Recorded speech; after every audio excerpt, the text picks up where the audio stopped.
के नेतृत्व में फिर से बनी है एनडीए सरकार। इस नई एनडीए सरकार ने कामकाज संभालते ही तेजी से प्रशासनिक फैसले लेने शुरू किए और इस कड़ी में पूर्व मुख्यमंत्री राबड़ी देवी को जो सरकारी आवास अब तक आवंटित था वो खाली करने का नोटिस जारी किया गया है। यानी कागज पर राबड़ी देवी का पता अब बदल गया है और उसके साथ ही तेज प्रताप यादव से उनका बंगला खाली करने को कहा गया है। तो एक और 20 साल बाद लालू परिवार को 10 सर्कुलर रोड स्थित सरकारी आवास, जिसे राबड़ी आवास कहा जाता रहा, उसे खाली करने का नोटिस मिल गया है। और दूसरी ओर तेज प्रताप जिस बंगले में रह रहे हैं उसे नीतीश सरकार में मंत्री लखेंद्र कुमार रोशन को आवंटित किया गया है। भवन निर्माण विभाग ने इस संबंध में औपचारिक आदेश जारी कर दिया है। इस कार्रवाई को लालू परिवार पर बड़ी गाज गिरने के रूप में देखा जा रहा है।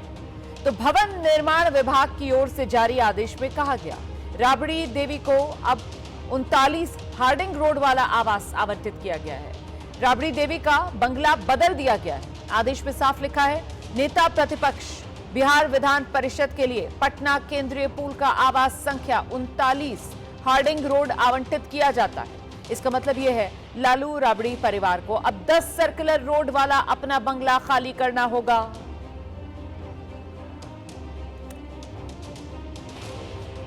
तो लालू परिवार पर यह बंगले वाली गाज सिर्फ राबड़ी देवी तक सीमित नहीं है।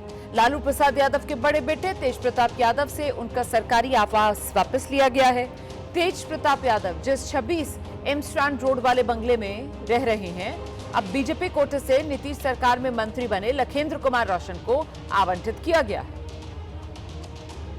सीधे आपको लेकर चलेंगे, हमारे साथ हमारे सहयोगी आर्यन आनंद इस वक्त मौजूद है। जरा आर्यन से ही जानते हैं। आर्यन बताइए जरा, बिहार विधानसभा चुनाव हो गए, नतीजे आ गए, नई एनडीए सरकार बन गई और अब नई सरकार बनते साथ ही प्रशासनिक फैसले, बंगलों को लेकर सियासत का ये नया दौर है जो पटना में शुरू हो रहा है। अब आर्यन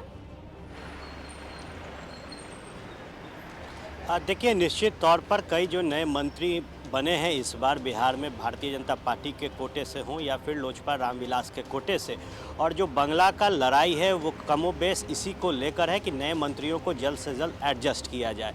और देखिए, जिस तरीके से कल जो भवन निर्माण विभाग की तरफ से नोटिस निकलकर सामने आया कि 10 सर्कुलर रोड जो राबड़ी देवी का आवास है उसे खाली किया जाएगा, तो ये कहीं ना कहीं पूरे बिहार में सियासी माहौल को उबाल देता नजर आया, क्योंकि ये वो आवास है जहां पूरे बिहार की राजनीति केंद्रित रहती है। एक तरफ मुख्यमंत्री नीतीश कुमार का आवास है और ठीक बगल में पूर्व मुख्यमंत्री राबड़ी देवी का। और कल जब भवन निर्माण विभाग ने अपना नोटिस जारी किया उसमें उन्होंने साफ कहा कि आपको बतौर बिहार विधान परिषद के नेता विरोधी दल के तहत जो पुल निगम के तहत जो आवास आवंटित है वो किया जा रहा है और 20 साल से जिस 10 सर्कुलर रोड में राबड़ी देवी रह रही थी इस आवास को खाली करना होगा। और इसको लेकर तरह तरह की जो प्रतिक्रियाएं हैं वो राजनीतिक तौर पर भी देखी गई। रोहिणी आचार्य ने तो सीधा कह दिया कि भाई हमारे पिताजी गरीबों के मसीहा हैं, आप उन्हें घर से निकाल सकते हैं लेकिन गरीबों के दिल से नहीं। और भारतीय जनता पार्टी ने स्पष्ट कहा कि जो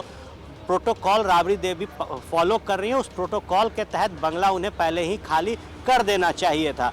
तो अब जो नया ठिकाना पूरे लालू परिवार का होगा, क्योंकि इसी सर्कुलर रोड में लालू यादव रहते हैं, राबड़ी देवी रहती है। तेजस्वी यादव को वन पोलो रोड नेता प्रतिपक्ष तेजस्वी यादव के तौर पर आवंटित किया गया, फिर भी तेजस्वी यादव यहीं रहते हैं। पूरी जो रणनीति राष्ट्रीय जनता दल की होती है वो 10 सर्कुलर रोड में बनती है, लेकिन अब जो नया ठिकाना होगा वो 39 हार्डिंग रोड का होगा और उस बंगले को लेकर जो तमाम तैयारियां हैं वो भी की जा रही है। हालांकि देखना होगा कि यहाँ से जब राबड़ी देवी निकलती हैं तो वो क्या हार्डिंग रोड जाती हैं, क्योंकि उनका एक फ्लैट भी है गोला रोड में। बताया जा रहा है कि पूरा परिवार वहीं शिफ्ट होगा, नए सरकारी बंगले को नहीं लिया जाएगा। तो निश्चित तौर पर केंद्र का इस बार जो राजनीतिक तौर पर केंद्र बिंदु बना है वो 10 सर्कुलर रोड राबड़ी आवास है। आप रहिए मेरे साथ, मैं लौटूंगी आपके पास। देखिए, राबड़ी देवी को मिले सर्कुलर रोड वाले बंगले में ही, जैसा कि अभी हमारे सहयोगी आर्यन बता रहे थे, लालू प्रसाद यादव रहते हैं।